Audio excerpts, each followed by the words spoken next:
Sa ngalan ng Ama, ng Anak at Espiritu Santo. Amen. Tayo ngayon ay nasa ikalibang linggo ng Kwaresma at ang ating Panginoon ay nagpapakilala sa atin na siya ang buhay. Siya ang nagbibigay ng buhay na walang hanggan para sa atin. Sumayin niyo ang Panginoon. At sumayin niyo rin. Ang pagbasa sa Banal na Ebanghelyo ayon kay Juan. Luwalhati sa iyo, Panginoon.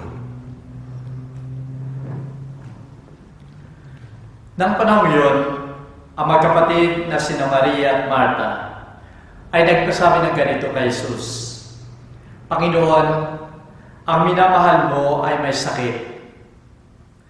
Sa balitang ito ay winigan ni Jesus, ang karamdamang ito ay hindi sa kamamatay, kundi sa kaluwalhati ng Diyos, upang sa pamagitan nito ay luwalhatiin ang anak ng Diyos.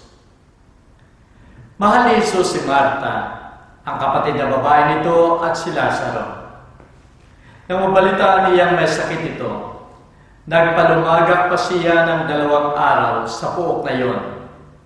Pagkatapos winika niya sa mga alagad, magbalik tayo sa Judea. Pagdating ni Jesus, nabatid niyang si Lazaro ay 4 na araw nang nakalibing. Pagkarinig ni Maria na dumating si Jesus, sumalubong siya sa kanya, samantalang naiwan naman si Maria sa bahay. Ani Marta kay Jesus, Panginoon, kung ikaw ay narito, disin hindi namatay ang kapatid ko. At gayon nga nababatid ko, ano man ang hingin mo sa Diyos, ay pagkakaloob sa iyo ng Diyos. Ang iyong kapatid ay muling mabubuhay, ang sagot sa kanya ni Jesus. Winiga ni Marta, nalalaman kong siya mabubuhay uli sa huling pagkabuhay at sa huling araw. Sinabi ni Jesus sa kanya, Ako ang huling pagkabuhay at ang buhay. Ang sumasampalataya sa akin, kahit mamatay, ay mabubuhay. At sino mang nabubuhay at sumasampalataya sa akin, ay hindi mamamatay magpakailanman. Sinasampalatayanan mo ba ito?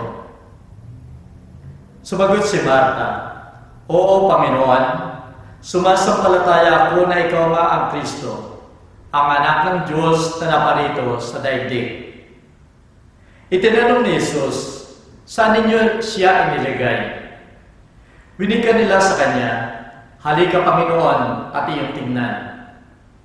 Nanangis si Jesus, kahit sinabi ng mga Hudyo, Tingnan ninyo kung gaano ang pagmamahal niya sa kanya. Datapwat sinabi ng ilan sa kanila, kung siya nakapagpapadilat ng mga mata ng bulag, hindi ba siya makagagawa ng paraan upang huwag mamatay ang taong ito? Kaya muling nagbuntong hininga ng malalim si Jesus at naparoon sa libingan.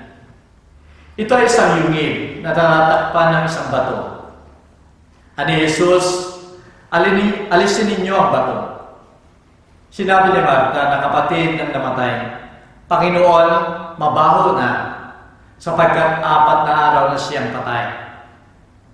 Hindi ba sinabi ko sa iyo ang tugon ni Jesus, na kung ikaw ay sumasampalataya, ay makikita mo ang ikaluluwalhati ng Diyos? Pagkalis nila ng bato, tumingala si Jesus at nagsabi, Ama, nagpapasalamat ako sa iyo, sapagkat dininig mo ako. Batid ko na lagi mo akong pinakikinggan. Ngunit sinabi ko ito alang-alang sa mga tao na sa paligid ko, upang sumampalataya sila na ako ay sinugo mo. Pagkasabi nito, sumigaw siya, Lazaro, lumabas ka. Kapag lumabas ang patay, natatalian pa ang mga kamay at mga paa ng pamigkis, at nababalot ng birang ang mukha. Ani Jesus sa kanila, kalaganin niyo siya at pabayaang lumahan. Marami ang Hudyo ang naparong kay Maria at nakakita ng ginawa ni Jesus ang sumampalataya sa kanya. Ang salita ng Diyos. Purihin ka, O Kristo.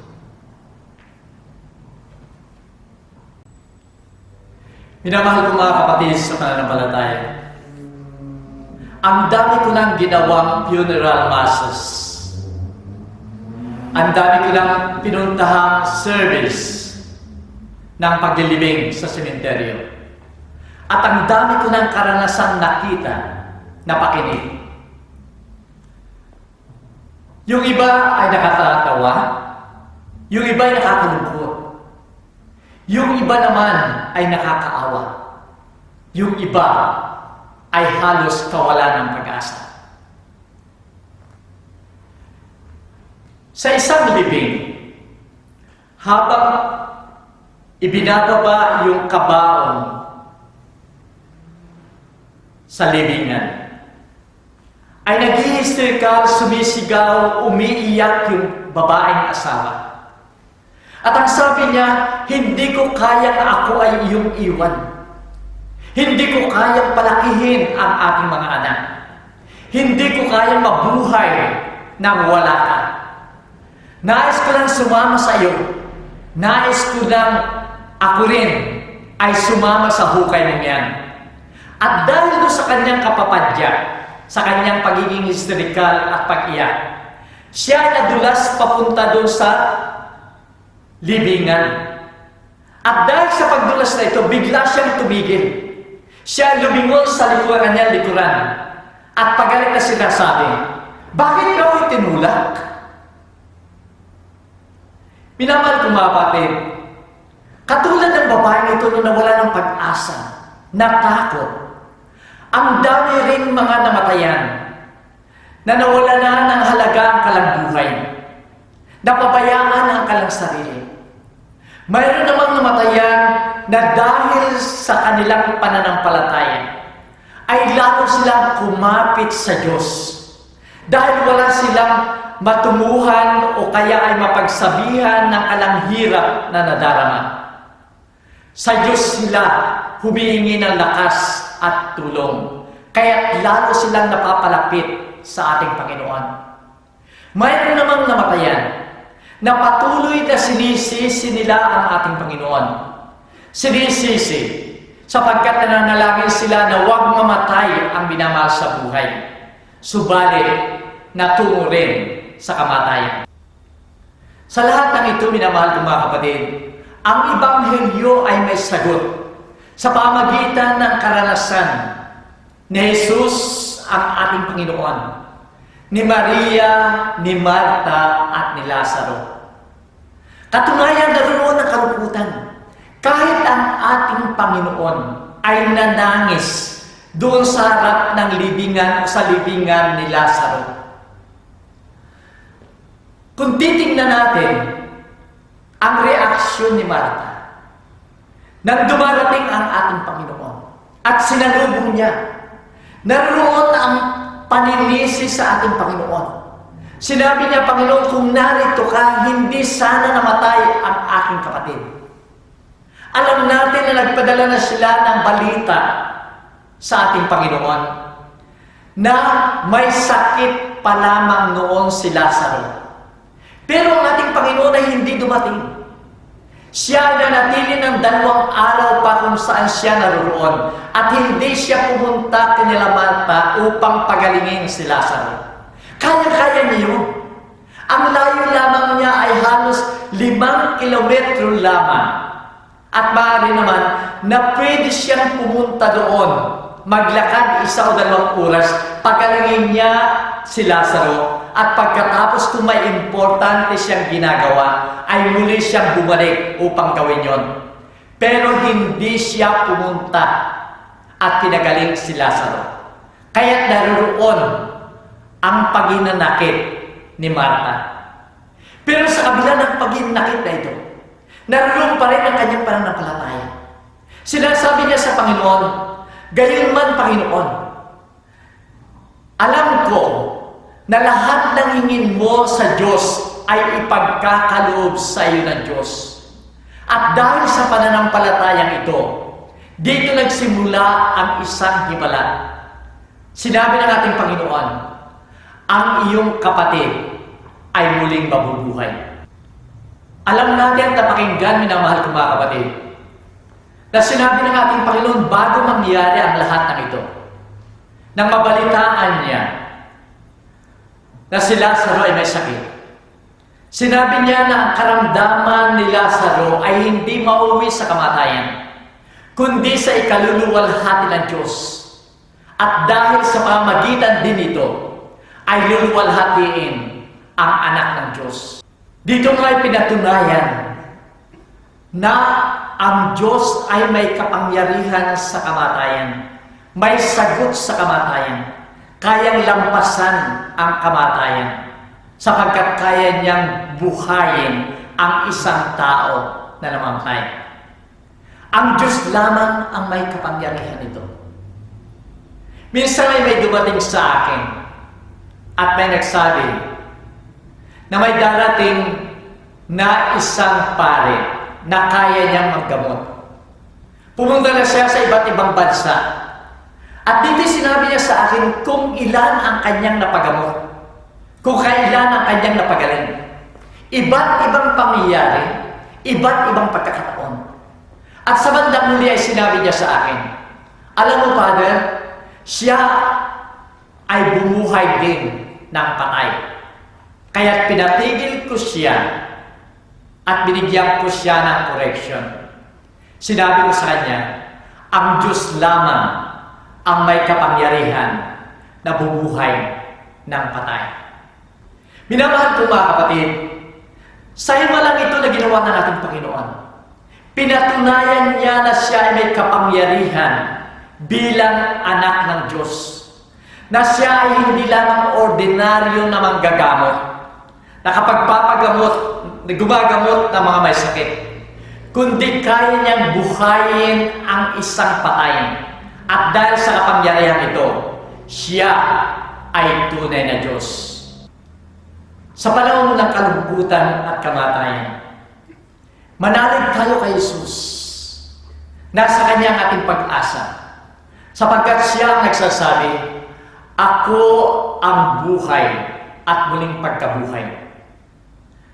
Kahit sino ang matay na sumasampalataya ay muling mabubuhay. At ang sino mang nabubuhay at sumasampalataya sa akin ay hindi mamamatay magpakailanman. Minamahal ko mga kapatid, patuloy nating mararanasan ang kamatayan. Kamatayan ng ating mga minamahal sa buhay.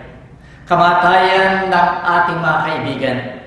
Kamatayan ng ating mga kakilala. At sa bandang huli, ang ating kamatayan. Kaya't buti-buli, tayo makararanas ng kalungkutan, pait, at sakit sa ating buhay.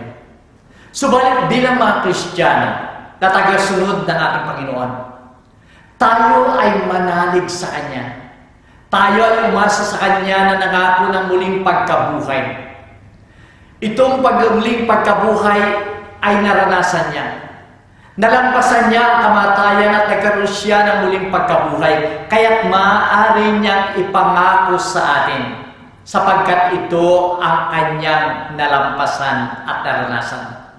Kaya't huwag tayong mawala ng pag-asa. Tayo ay sumampalataya sa Kanya. Katulad ni Marta, na nung una ay nalungkot, nanisig sa ating Panginoon. Subalit pagkaraan nito ay naroon pa rin ang pananampalataya. Ganon din sana tayo. Sumampalataya tayo sa Kanya. At sa panahon ito ng huling linggo ng Kwaresma, sikapin natin na ang pagkakataong ito ay maibalik natin ang pananampalataya iyon.